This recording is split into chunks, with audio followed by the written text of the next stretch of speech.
principale, Madame la députée de Montarville. Oui, bonjour, Monsieur le Président. Bonjour. Alors, un peu de retenue, de respect et de clairvoyance. Voilà le message que lance ce matin M. Gérard Bouchard au Premier ministre.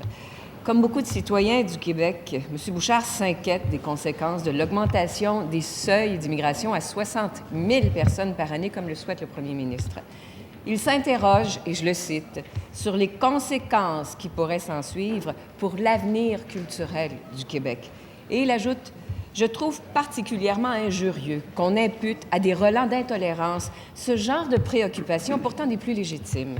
Le diktat du premier ministre est une forme d'intimidation qui procède d'un pur manichéisme. Alors ma question au premier ministre est très simple. Est-ce qu'il juge que M. Gérard Bouchard est lui aussi intolérant ce matin? Madame la ministre de l'Immigration. Oui, écoutez, ma réponse va être la même réponse que je donne déjà depuis plusieurs semaines, mais je vous dirais qu'à titre de ministre de l'Immigration depuis le mois d'avril 2014, mais aussi auparavant, j'ai déjà mené des consultations pluriannuelles. Le processus est bien clair, bien établi. D'ailleurs, nous avons même renforcé lors de la commission parlementaire qui étudie le projet de loi 77, et c'était de consensus, tous les partis. On a même inclus dans la loi que sur la planification pluriannuelle, ce sera toujours maintenant édicté que ce serait des consultations générales. Pourquoi? Parce que nous, en tant que gouvernement, on veut proposer un scénario basé sur des études sérieuses, des données sérieuses, et connaître l'opinion des gens intéressés, des experts en immigration, nos partenaires, pour qu'il y ait un débat public éclairé. Première complémentaire, Madame la députée de Montarville. Ça demeure pas mal que le gouvernement va décider seul du seuil. Je cite à nouveau le grand professeur, M. Gérard Bouchard. Il est prévisible qu'une augmentation imprudente du nombre d'immigrants aggravera parmi eux un taux de chômage qui est déjà trop élevé. Il est légitime aussi de craindre un fardeau additionnel du côté de la francisation des nouveaux venus, une opération vitale qui va déjà trop lentement.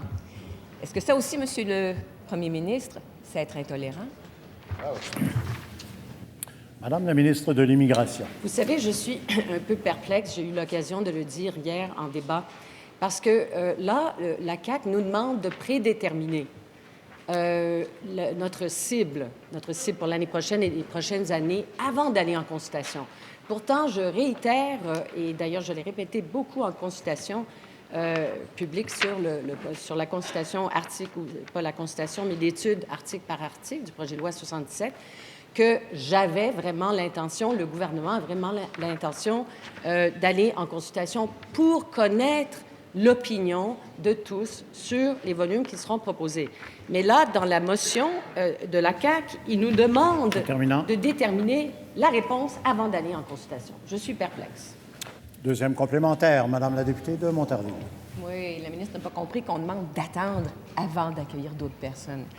Monsieur le Président, le Premier ministre a certainement lu au cours des derniers jours Alain Dubuc, Mario Dumont, Joseph Facal, Mathieu Bock-Côté, Michel David et j'en passe. Et ce matin s'ajoute Gérard Bouchard.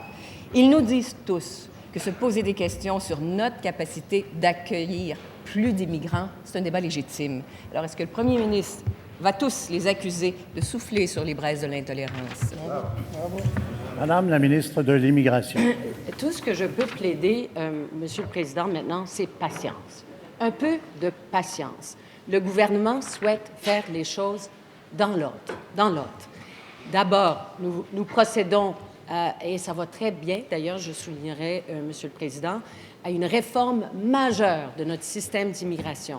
Et c'est une pièce importante de la nouvelle politique, et nous procéderons ce matin, et je suis très contente de l'atmosphère qu'on a lors de l'étude. Alors, les choses en ordre. Ensuite viendra les orientations, pas juste sur les niveaux d'immigration, mais aussi la composition de l'immigration. Ça fait un tout, et il ne faut pas se limiter à la question, notamment des volumes d'immigration.